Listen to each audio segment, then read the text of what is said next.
welcome back again. Thank you for tuning in to this next segment of There's Something Happening Here. And we are going to get a little deeper and heavier now in terms of what we're going to study from the Bible and what it means and the kind of complexities of the thoughts involved. So I'm going to tell you right from the beginning that this will not be an exhaustive study of the material that we're going to look at now. And I'm talking with the producers here, and it seems that we're going to make another presentation where we can explore this very important prophecy that we're going to touch on today in much greater detail and much more meaningful depth. So just hang on, stay tuned. I hope that this will scratch the surface enough for you to be interested in coming back for the fuller, more complex presentation that is to come in the future. For the next little while we're together, we're going to be exclusively in the Old Testament book of Daniel, and we're going to look at chapter 11 almost entirely, chapter 11. And that is the chapter that we will explore in much greater depth in the future in a different presentation. In this chapter, it is essentially a long narrative between two characters who are labeled to be the king of the north and the king of the south. And a lot of people, when they have just a kind of cursory understanding of this chapter, the question on everybody's mind is, who are these kings? And especially, who is the king of the north? Because that is the dominant character at the very end. He's the one in power when Jesus is said to come back to the earth. So everybody wants to know, who is the king of the north? Who is the king of the south? And I just don't really think that's the right question to be asking. Because when we understand the prophecy in its fullness, we understand that these titles have actually applied to many different historical characters throughout time, going all the way back to the ancient Greek Empire, all the way up to present day and even into the future. So obviously, it is not just one person. It is not just one nation. It is not just one entity.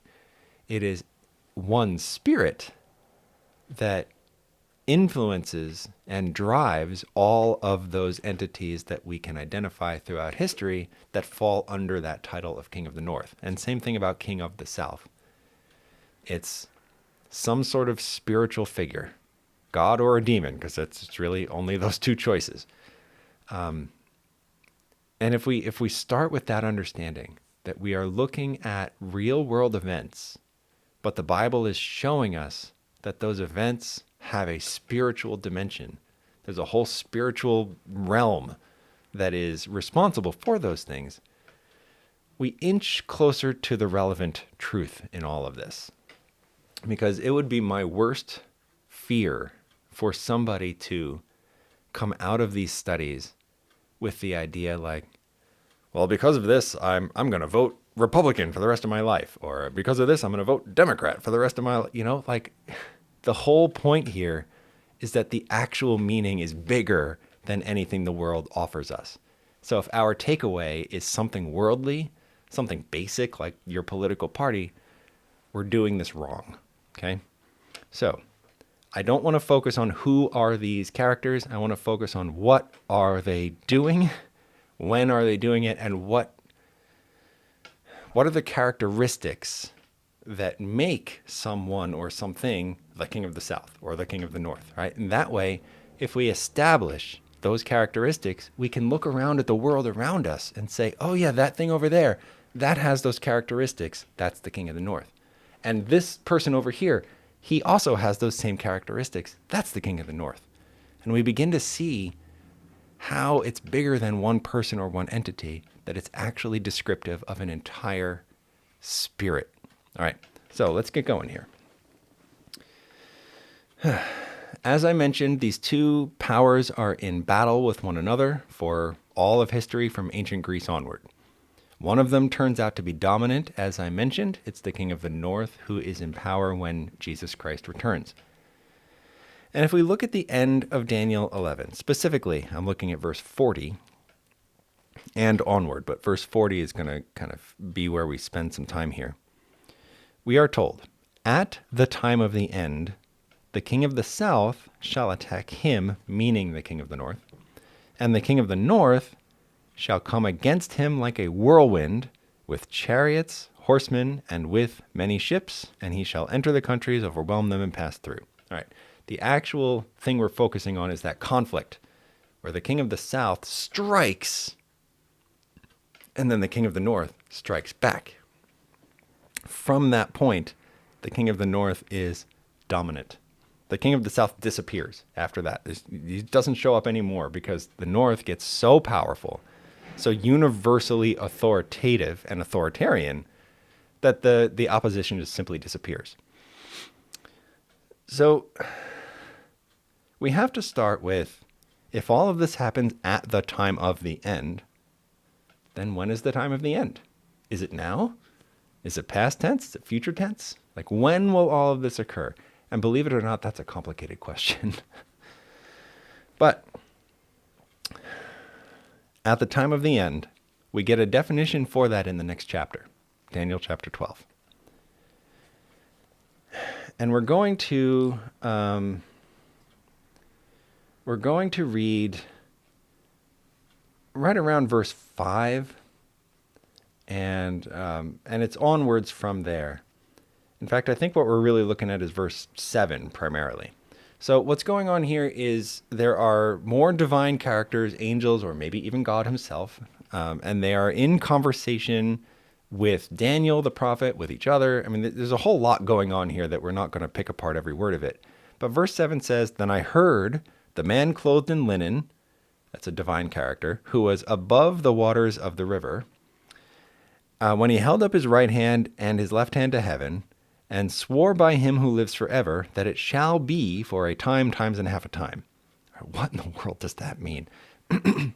Well, the question being asked is by Daniel in verse 6, where he says, how long until everything that I just witnessed comes to pass? Everything that I just saw in this prophetic vision, when will it come to be? And the answer in verse 7 is a non-answer. I mean, that doesn't give any real answer. It says, when the time, times, and half a time happens. Okay, what does that mean? Well, that phrase, time, times, and half a time, comes from the same book, Daniel, way back in chapter 7. And it's talking about another character that is descriptively called the little horn. And we are told in verse 25 that the saints, meaning the people of God, shall be given into his hand, or be subject to his authority for a time and times and half a time. That's that same language. Well, if we took the time to really study out Daniel 7, which requires some of Daniel 2, it's a whole big prophetic thing that we'll do in the future. But we come to see that that phrase is representative of the time period we generally call the Dark Ages. It would correspond pretty solidly to the year 538 AD or thereabouts, when what we know as the Catholic Church really stepped into the fullness of its empirical power over Europe, and then stayed that way for more than 1,000 years until it came to a crashing halt in the year 1798 in the context of the French Revolution. Now, I know, if you are really not very familiar with history, European history, everything I just said may sound like a mouthful. But I want to encourage you not to give up, because history comes alive when you look at it through the lens of prophecy. So, with that in mind, the time of the end... Well, actually, let's go back to Daniel 12. I don't want to get ahead of myself. So in verse 7, we were halfway through it. The answer to the question of when will all this happen is at the time, times, and half a time. Okay, and I'm suggesting that's the Middle Ages period, the Dark Ages period, and the conclusion of that is in the late 1700s. Okay, do we have any more information? Well, the rest of that same verse, chapter 12, verse 7, following time, times, and half a time, you probably see a semicolon there in your Bible, which means what follows is equivalent to the time, times, and half a time. It's saying the same information in two different ways. It's very, very common in the Bible, especially in the Old Testament. So a time, times, and half a time is when the power of the holy people has been completely shattered. Then all these things shall be finished. All right. Do you know your history well enough to be able to identify a big event in or around 1798 in which the church, the people of God, the holy people, were completely shattered? Well, if you don't know history, you probably don't know. But if you are aware of European history around this time, then there's really only one answer, and that's the French Revolution. In the French Revolution, the established kind of Christian monarchy, Christian hierarchy, ultimately fell to oppositional forces that were tired of the mayhem and bloodshed of the previous 200 years, which had been full of just internecine warfare between the Catholics and the Protestants over and over and over, generation after generation after generation. And the French people were just so tired of this that the French Revolution took on a markedly religious tone, anti-religious tone. And it is from this historical event that we get terms that are still in use today, left and right. Because in the French parliament, that's probably not the right word, but in the French kind of government at the time, in the context of that revolution, the ones who sat on the left were the secularists, naturalists, the one who were opposed to the old order of things and wanted a new secular order of things. And then the ones on the right were the monarchists and religionists and the ones who wanted the kind of imperial Christian paradigm to stay. And you fast forward 200 and odd years, and we are still using the word left to describe materialists, atheists, secularists, and we're using the word right to describe conservatives, religious people, Christians, right? So that language is still with us, even from way back then. And we're seeing that Daniel 11 is pointing us to that moment in time and saying this event is somehow related to everything we're talking about in the previous three sections of our episode here. Now, let's take a moment just to recognize that you and I are talking prophecy. We're just reading words out of a page and looking through our history books to find a match. But to the people who were alive back then, that was just politics to them. Right? They weren't thinking left and right the way we would. They're not thinking in terms of prophecy. They're not thinking anything like that. They're just living through the politics of the day. And that's what I hope ultimately we all come to realize, is that everything we're talking about in this podcast is prophetic, but it's also just the politics of the day. And those things are interchangeable when we approach them through this lens. Yes, it is prophetic. Yes, it's also the on-the-ground politics of the day. They're both. And we can understand the things of God through the on-the-ground events, which I guess is the entire point of this podcast. But in terms of the French Revolution, the left and the right, it's not an exact science. I mean, the whole conservative liberal thing is not the same in America as it is in Great Britain or as it is in Europe more broadly. It's hard to say exactly that paradigm from the 1790s is exactly what we're living with right now, because it's not. It's not an exact science like that. But generally, that is still what we're living in, that social conflict between opposing ideologies, which was the fuel for the French Revolution, which in turn was like one of the worst things that's ever happened on planet Earth. I mean, especially if you don't really know much about this, jump on Google right now. You can pause this, jump on Google and Google reign, R-E-I-G-N, reign of terror. And that's the French Revolution. It's the single most cataclysmic event in all of history, so much so that it had to be called the Reign of Terror. Okay? And so that conflict between opposing ideologies is, in fact, still what we live with right now. And it generally takes this form of left and right, pro-religion, anti-religion. So I'm hoping we see that we are really still in the midst of this same exact prophecy. Now, we're going to deal a lot more with this in the future, directly through a study of this chapter and indirectly as it applies to various things we talk about in the podcast. But the question we need to ask ourselves at the end here is, which one of these kings is the right king? Which one's the good guy? Is it the king of the north? Or is it the king of the south? Is it the king that represents the right? Or is it the king that represents the left? What do you think? Well, I bet you at least a fair number of you are saying, well, it must be the king that represents the right, because it's a thing from God. And if the right represents the things of God, then it must be the king of the right, the king of the north. That must be the good guy. But you're wrong. Well, okay, Pastor, does that mean that it's the king of the secularism and the king of the left, king of the south? That must be the good guy? Well, no, of course not. How can something be opposed to God and be the good guy at the same time? What I hope we realize is that neither the king of the north or the king of the south is the good guy. They're both fueled by the same spirit. The only safe place to be in the context of this prophecy is way back in verse 22. Verse 22, and in the context that's talking about the Roman Empire, so when Jesus was alive on planet Earth.